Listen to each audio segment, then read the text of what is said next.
everybody. So nice to see faces in the audience for this event. I'm pleased to introduce Victor Bobetsky, who's professor of music and director of the teacher education program in music at Hunter College, our sister downtown. You know, we used to be Hunter up here, right? We were Hunter of the Bronx. Until 50 years ago, I'm doing a little spiel. 50 years ago, we became Lehman College, our own name, but we used to be Hunter in the Bronx. So I'm pleased to welcome my colleague from Hunter, Victor Bobetsky. He earned a BA in music from Brooklyn College, an MA in piano performance from Hunter, and a Doctor of Musical Arts in piano performance at the University of Miami's School of Music in Florida. Professor Bobetsky's list of publications includes 2 books, a number of articles in peer-reviewed journals, and 7 choral arrangements. And he has presented workshops for a variety of professional organizations, including the National Association for Music Education and the College Music Society, and he is organist at the United Church of Rockville Center. And we have a large delegation. Raise your hands if you're from Thank you for coming up here. Very nice to see you. So he's here to share with us some research that he has done, and much of this is presented in his book, We Shall Overcome, Essays on a Great American Song, which was published by Rowman and Littlefield. I saw it in 2014, but I think you had it as 2015 on here. You don't split hairs. A recent publication. And he's joined here by the special chorus of Hunter College music education students behind me. So welcome, Victor. Thank you very much. Thank you for that kind introduction. I'd like to say good afternoon to everyone. Thank you for inviting us to share this presentation with you today. My goal for today is to share what I've learned through research about the origins and history of the song We Shall Overcome, and to describe some of the experiences that eventually led to the creation of a symposium at Hunter College in 2013, and to the creation of my book, We Shall Overcome, Essays on a Great American Song. Joining me today are 6 students from the music education program at Hunter College. From left to right, we have Hallie Stotler, we have Natalia Len, we have Henry Gwillian, we have Eric Stenswald, George Doolin, and Allie Pritchard. And they are going...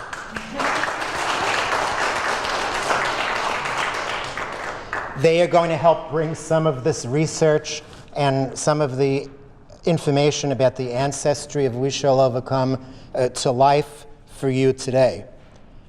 We'd like to begin the presentation by singing for you an arrangement of We Shall Overcome itself, created by Jason Tums, one of Eric Stenswald's professors at Concordia College, where Eric did his undergraduate work. So I'm going to turn the program over at this point, as Eric will conduct this arrangement for you.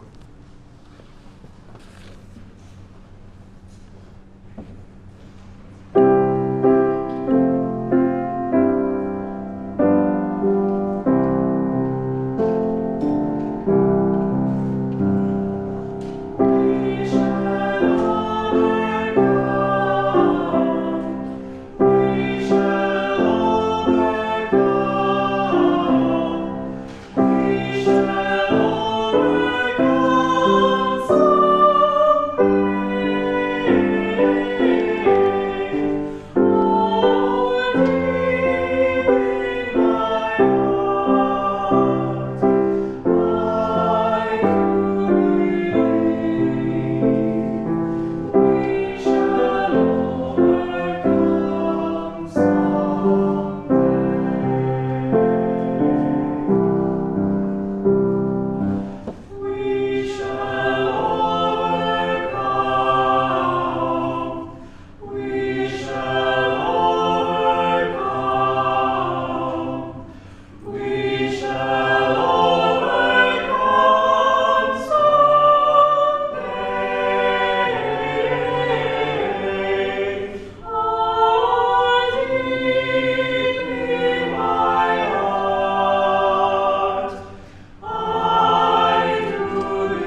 The seeds that eventually led to this project and book were actually first sown about 23 years ago. As a young choral music teacher in Brooklyn's Junior High School 51, I decided to arrange We Shall Overcome for my junior high school chorus. Because I did not want to unintentionally violate copyright law, I paid the Library of Congress $100 to conduct a certified search in order to identify any and all possible copyright claims to the song's words and lyrics. The Library of Congress was extremely helpful. Not only did they identify Ludlow Music as the copyright holder, 1963, but they also included information about and copies of 2 earlier songs that contained similarities in words and music to the We Shall Overcome we just heard. Thinking that this valuable information might be of use someday, I saved these materials. In 2012, now a professor at Hunter College, I re-examined these documents and decided to use them as a guide for further exploration and research. I felt that the process of learning more about these songs and their possible influence on We Shall Overcome would make for an intriguing project that would heighten awareness of the history of African American music in general and demonstrate the influence of early freedom songs and gospel hymns on the We Shall Overcome we know. In reviewing the literature, I learned that scholars have identified several antecedent songs, portions of whose words and or music may have influenced the We Shall Overcome we know today. I visited New York City's General Theological Seminary, located in Chelsea, and the Schomburg Center for Black Culture in Harlem in order to consult sources that were not readily available elsewhere. I located and examined the musical scores, learned about the composers when there were composers associated with the songs, and arrangers associated with some of these antecedent songs, and formulated an original interpretation of the ancestry of We Shall Overcome that connected what is already known with some additional information that is not really a part of the traditional commentary. It's fascinating to see how much creative reinvention, borrowing, and cross-fertilization, both in similar time periods and across generations, helped to shape the song we sing today.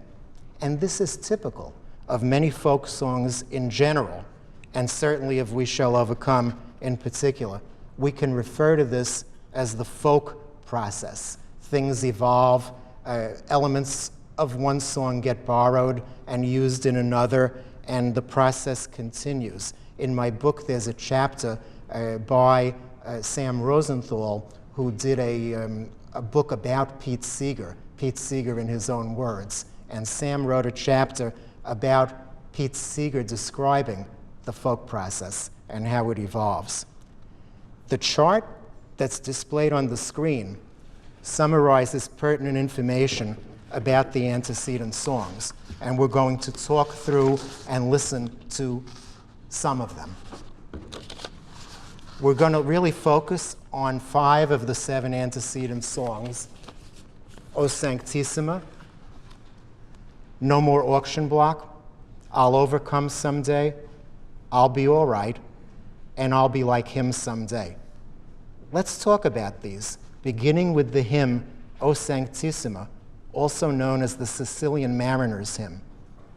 In general, this hymn is probably the least significant of the 7 antecedent songs, but I am including it in this discussion, first, because it's mentioned in the literature, and second, because of something I discovered in my research, which I will share with you a bit later in the presentation, where it's going to appear most relevant.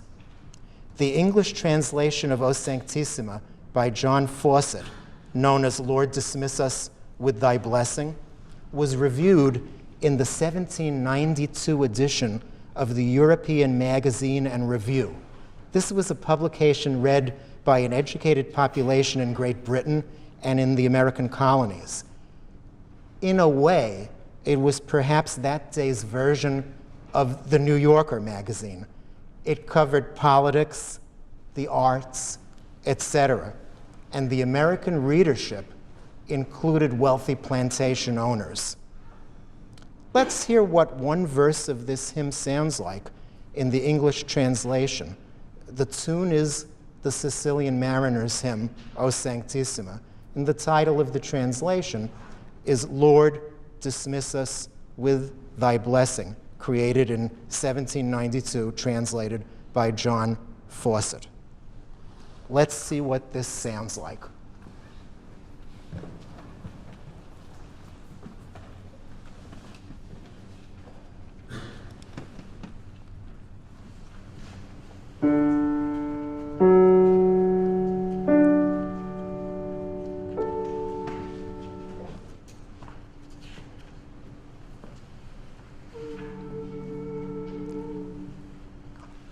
Lord, dismiss us with Thy blessing. Fill our hearts with joy and peace. Let us seek Thy love possessing, triumph in redeeming grace. Oh, refresh us,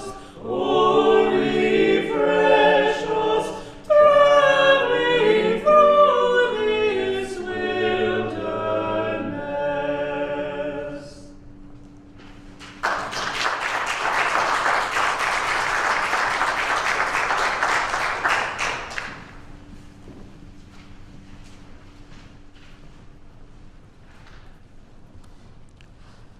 O Sanctissima contains three musical ideas that reappear at different times in We Shall Overcome's family tree. First, the succession of pitches and the melodic rhythm of the opening phrase. If you repeat the beginning two notes, which were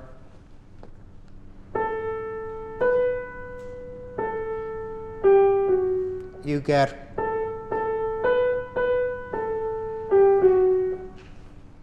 this by itself, is not going to clinch the deal. That there's but this is what's been said in the commentaries. Second, the subsequent phrase in O Sanctissima contains an arch-shaped melodic contour, which outlines the interval of a fourth, and it has a chord progression that's similar to corresponding phrases of the melody to We Shall Overcome. In O Sanctissima, in We Shall Overcome,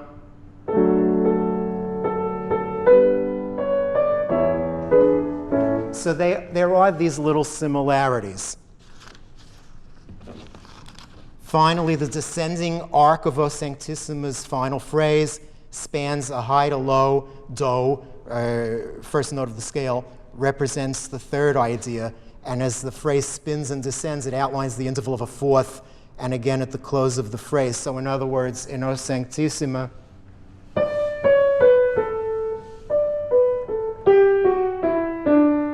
and in We Shall Overcome. So you have these little similarities that people have written about. I'm more interested in the surprise I'm going to share with you a little later on about the song. Going on to the next antecedent song, the Freedom Song, No More Auction Block, also known as Many Thousand Gone, is the next song that we're going to focus on as a possible antecedent to We Shall Overcome. In his diaries, Colonel T.W. Higginson, the commander of an African-American regiment in the Union Army, noted that this song, No More Auction Block, was sung by his soldiers, and he called it a secular spiritual. The song evolved spontaneously, no known composer, and was transmitted orally. There is no evidence of any specific composer or lyricist.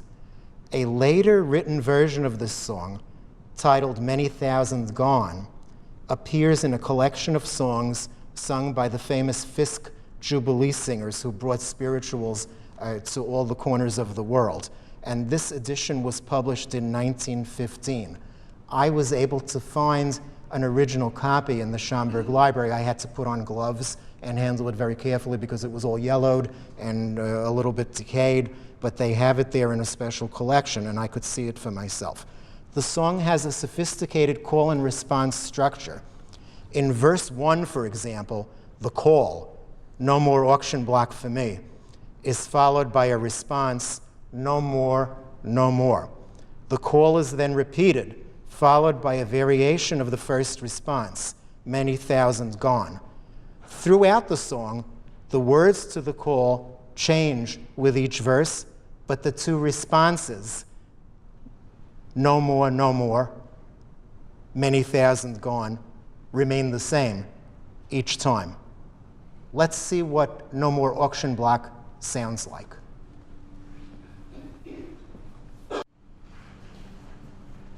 No more auction block for me. No more, no more. No more auction block for me. Many thousands gone. No more peck of corn for me. No more, no more. No more peck of corn for me.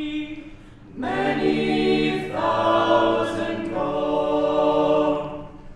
No more 100 lash for me. No more, no more. No more 100 lash for me. Many thousand gone.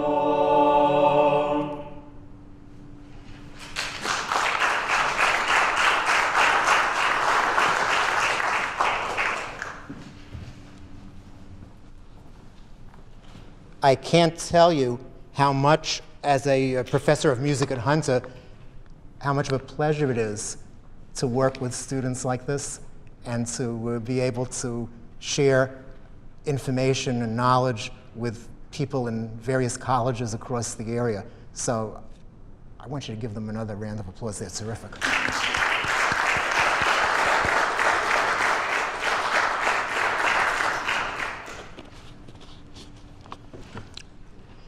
Could O Sanctissima have influenced the development of No More Auction Block? That's my question. And I'm going to say a few things about that. The melodic and rhythmic ideas in the call of No More Auction Block contain some similarities to the melodies and rhythms we already heard in O Sanctissima. For example, in No More Auction Block, the first three pitches are identical to those in O Sanctissima and those in We Shall Overcome.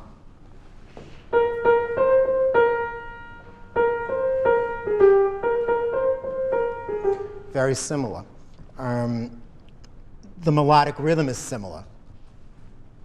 We shall overcome, no more auction block for me. We know that O Sanctissima was published in various song collections in the late 18th century, and as we mentioned, it had achieved popularity in America. Enslaved Africans may have heard O Sanctissima and adapted some of its elements into their singing deliberately or simply as part of the oral process. During the Civil War, and this is what I find very interesting, again, it doesn't prove anything, but during the Civil War, Union and Confederate Army bands often played for each other during lulls in the fighting. This custom is poignantly illustrated in Winslow Homer's painting, Home, Sweet Home. I discovered that O Sanctissima was part of the repertoire of the 26th North Carolina Confederate Regimental Band.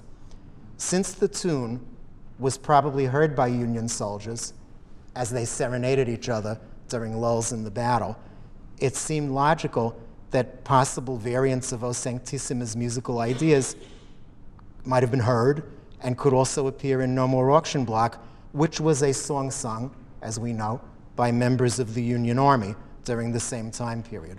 So to me, it's fascinating how O Sanctissima and No More Auction Block may have provided a soundtrack of sorts to the Civil War, and that both of these songs can be considered in some ways part of the family tree that leads to We Shall Overcome.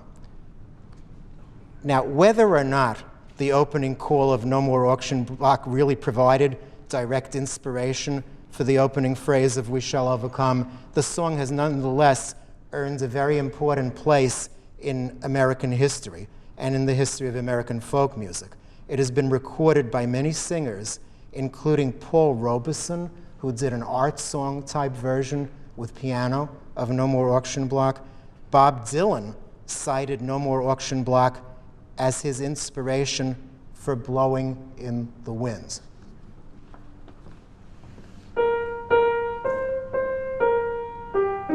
No More Auction Block. Blowing in the Wind. Our next antecedent song shows how this message of overcoming, presented in a religious context, offered strength to the next generation after the Civil War, who still struggled against racism and social and economic inequalities.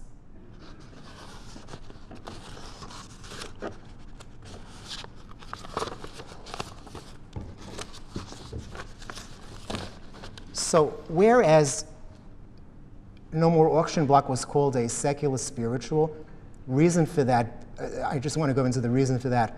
Most spirituals tend to have a religious context, and some, especially with respect to Old Testament stories, go down Moses, Joshua fit the Battle of Jericho, and all of that. And No More Auction Block was a more contemporary song that did not have a religious reference. So that's why Colonel Higginson called it a secular spiritual, because it had the form and the style of the spiritual, but not the religious text and not the biblical references.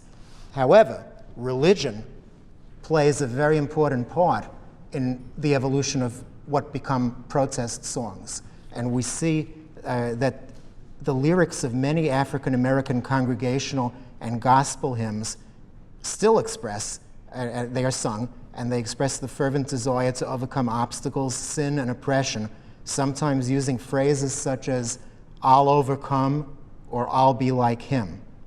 The words to the first chorus of the Reverend Charles Albert Tindley's hymn, "I'll Overcome Someday," illustrate this trait very well. The words are, "I'll overcome someday, I'll overcome someday. If in my heart I do not yield, I'll overcome someday." So the words and the message are strikingly similar to those of the We Shall Overcome we sing.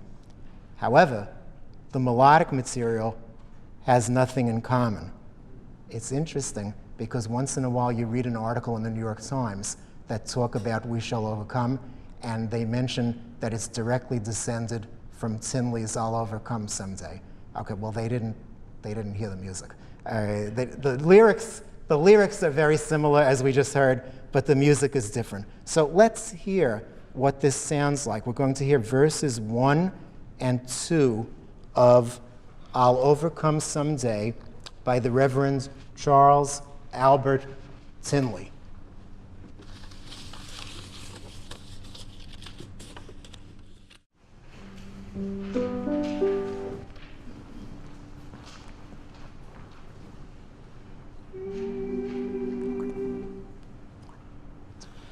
This world is one great battlefield with forces all arrayed.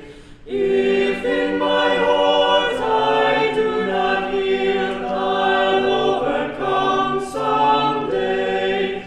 I'll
The Reverend Charles Albert Tindley has a fascinating life story.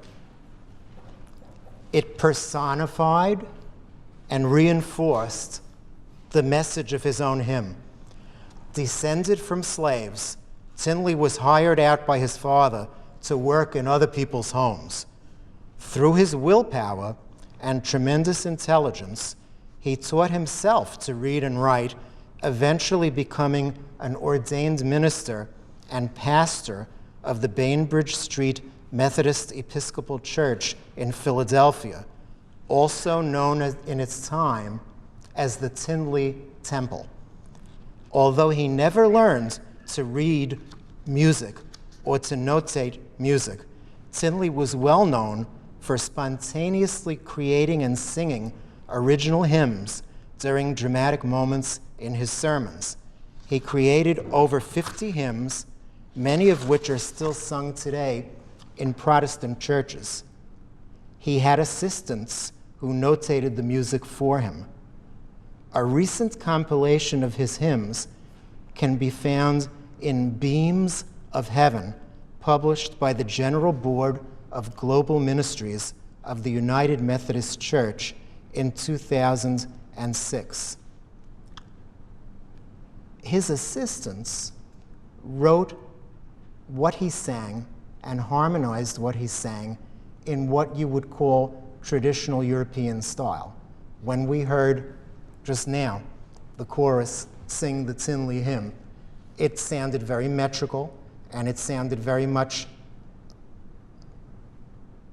closer to Bach, or at least closer to traditional Western hymns, than it might sound when you think that the congregation that he had was made up of rural African Americans who moved from the area of Berlin, Maryland, after emancipation to the urban center of Philadelphia, and no doubt brought their traditions of improvisation and creativity with them to their new church home.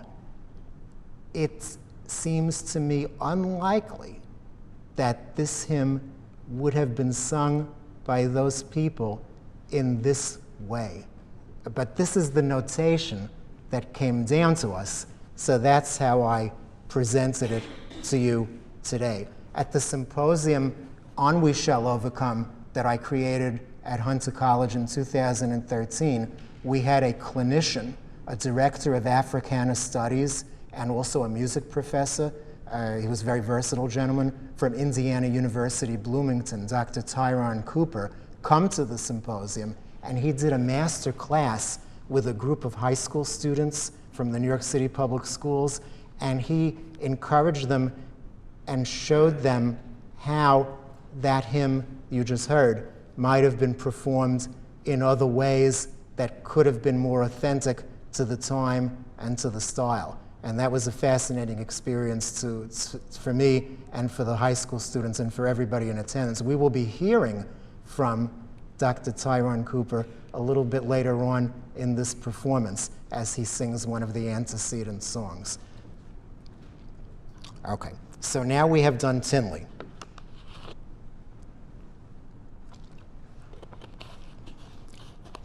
A generation later could have been the age of a niece of his, or possibly a daughter. I'll Be Like Him Someday, a gospel hymn for lead voice and vocal ensemble and piano, was written and published by Roberta Evelyn Martin in 1945 under the pseudonym Faye Brown. Roberta Martin, an influential publisher, composer, arranger, and performer, was born in Arkansas but moved later to Chicago, which was a prominent center for gospel music at that time. Trained traditionally as a classical pianist, she was known for creating a unique and very polished vocal and pianistic style of gospel music. She was very successful. She was a one-woman entrepreneur. She was a church organist. She was the founder director of the Roberta Martin Singers, a gospel performing group, and she ran a publishing business. Her singers toured all over the United States, and the style is very distinctive. We're going to sing for you now Roberta Martin's I'll Be Like Him Someday.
Beautiful.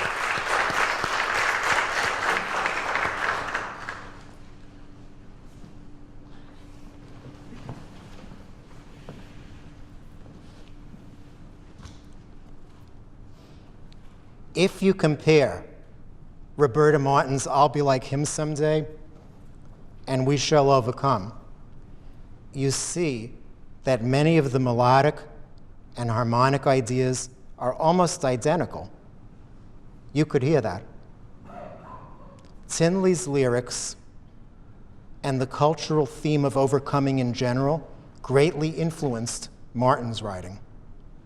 For example, the words to verse 1 of I'll Be Like Him that we just heard are the same as those to one of Tinley's final choruses, which we didn't sing, in I'll Overcome Someday.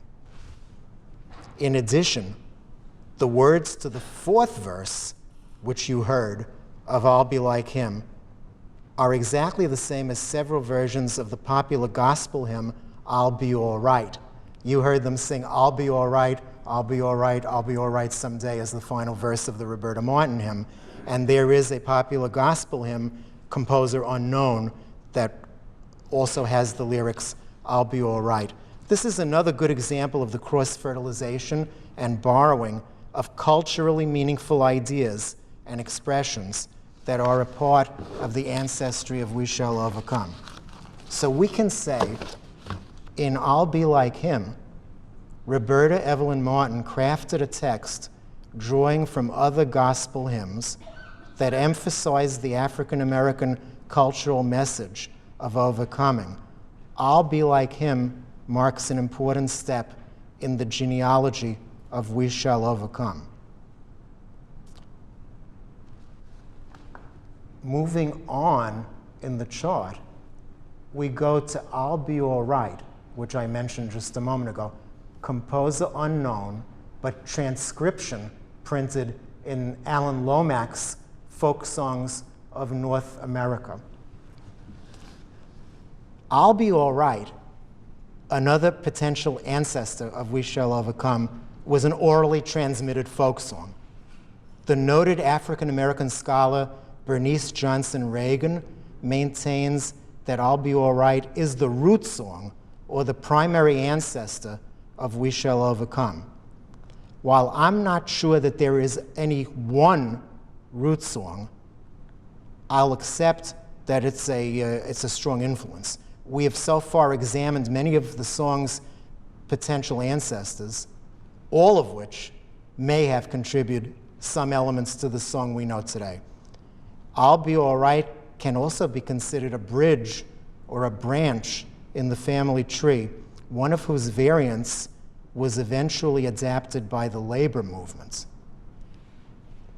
Let's listen to one version performed by Dr. Tyrone Cooper at the Hunter College Symposium, which we are going to show you on a video clip.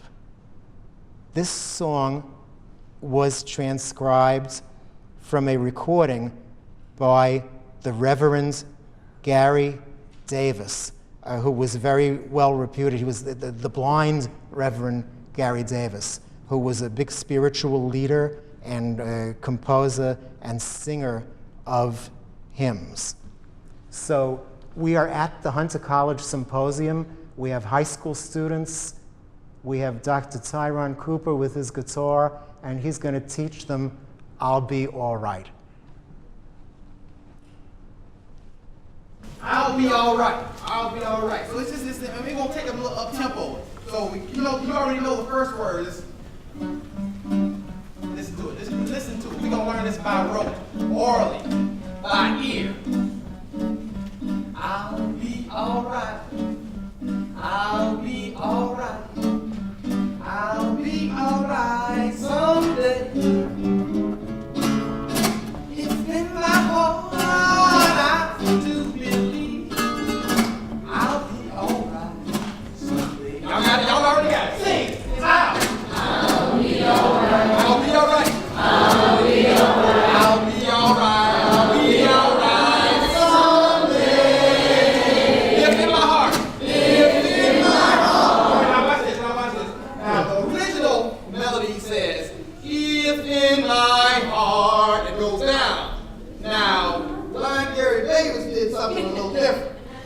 He says, if in my heart, 1, 3, 3, if in my heart I do believe. Sing that. If in my heart. If in my heart I do believe. And then he goes back down. I'll overcome. I'll be all right.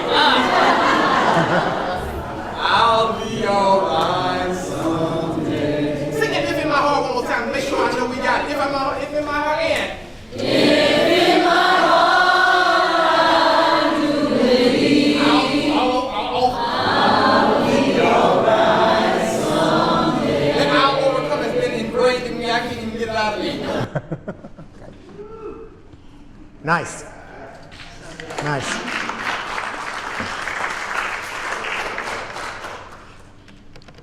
So many similarities, right?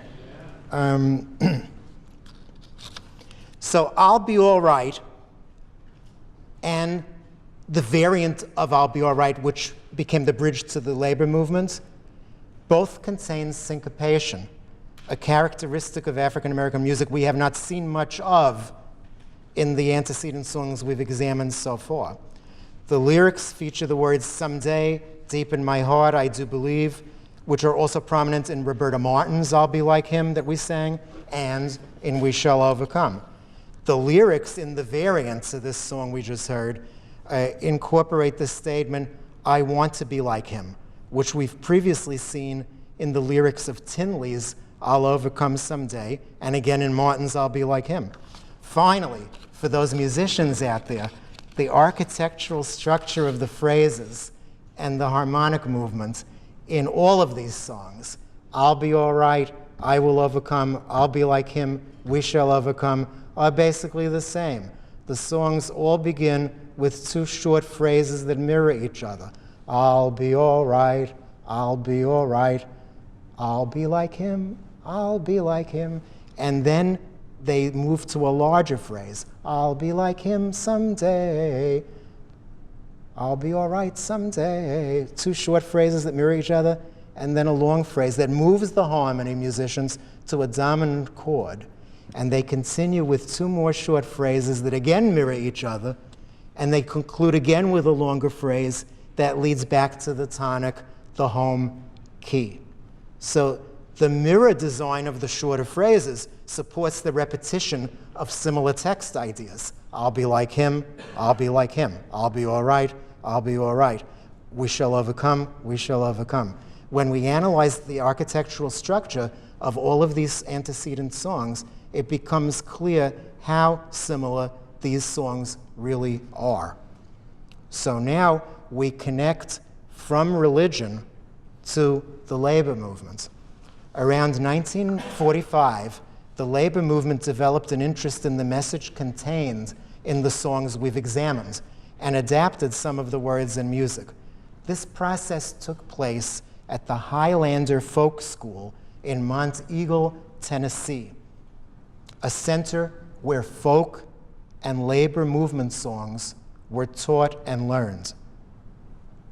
In 1945, Zilphia Horton, one of the school's founders, learned about I Will Overcome, that variant of I'll Be All Right I spoke of before, which had been sung by African American workers in a food and tobacco workers' strike held that year, 1945, in Charleston, South Carolina. And this song became very popular at the Highlander Folk School. The words were soon changed from I will overcome to we will overcome, emphasizing the importance of the group and reflecting the song's new secular purpose as a labor song. According to Pete Seeger, Zilphia Horton taught him the song. In 1950, We Will Overcome was one of the 8 new songs for labor recorded by Joe Glazer and the Elm City Four, a project of the Department of Education and Research. At some point around 1960, the words and title were again changed, this time from We Will Overcome to We Shall Overcome. In 1960, the words and music were published in the book Songs of Work and Freedom, edited by Edith Folk and Joe Glazer. Having been adapted now by the labor movement, We Shall Overcome was soon refashioned once again, this time for an even larger and more heterogeneous group of people participating in the civil rights movement. Along the way, the song's melody and melodic rhythm became even more elementary. Whatever syncopations were there in the variant of I'll Be All Right disappeared, and will was changed to shall. Some scholars interpret the first 2 of those changes as an attempt to downplay the African American origins of the song. I think the reason for the changes was to make the song easier for larger numbers of people to learn and sing. Sam Rosenthal, co-editor of Pete Seeger in his own words, affirms that, quote, Seeger's writings and musings on music performance are filled with these kinds of micro changes. He has always spent a great deal of time thinking about ways to improve a song's singability. I ran a panel discussion featuring the contributing authors to my book, We Shall Overcome, Essays on a Great American Song, at Hunter in 2015. We invited also some special guests. One of them was a senior professor at the Hunter College School of Social Work, Dr. Paul Kurtzman. Dr. Kurtzman was one of the Freedom Riders back in the Civil Rights time, and he was in Mississippi, and he was active, encouraging people to vote and all of that. he was also friends with Pete Seeger. And in his later years, they sailed together on Pete Seeger's yacht. And Dr. Kurtzman told us that he actually, in between bites of a tuna fish sandwich, when they were taking a break on the yacht, he asked Pete Seeger, well, come on, tell me, was it you who changed the words from will to shall? And according to Dr. Kurtzman, Pete Seeger said, yes, it was. And he admitted to changing the words from we will overcome to we shall overcome. And he also believed that the word shall had greater singability. It was easier, it resounded more than will. So here you have a transmigration, a transformation of what had been religious material, individual material. I'll overcome someday, I'll overcome oppression, I'll overcome. Now it becomes group, we shall overcome. But it retains a lot of its religious fervor from those hymns that were its ancestors. So in 1963, Ludlow Music published the We Shall Overcome We Know, containing the alterations I just described. And the authors credited with new words and music Zilphia Horton, Frank Hamilton, Guy Carawan, and Pete Seeger stipulated that all royalties were to be given to the freedom movement. And as you may have heard, Martin Luther King Jr. was impressed and moved by the song, and according to Seeger, Dr. King commented that We Shall Overcome really sticks with you. In August 1963, over 200,000 marchers sang We Shall Overcome in Washington, D.C., when King gave the I Have a Dream speech. And what we all know, the song has since become a universal symbol for the struggle for freedom, civil rights, and human dignity. You can see that the process of tracing the origins of We Shall Overcome leads us through a treasury of beautiful and moving music and teaches us about several fascinating composers that most people know very little about. And I'm referring to Tim Lee and to Roberta Martin. And perhaps in the end, it is less important to try to identify one song or another as the, quote, real ancestor of We Shall Overcome than it may be to understand and appreciate the powerful role played by the folk process in the song's history and development. The final result, the We Shall Overcome we know today, is a song that owes its existence to many different ancestors and to the constant change and adaptation that characterize the folk music process.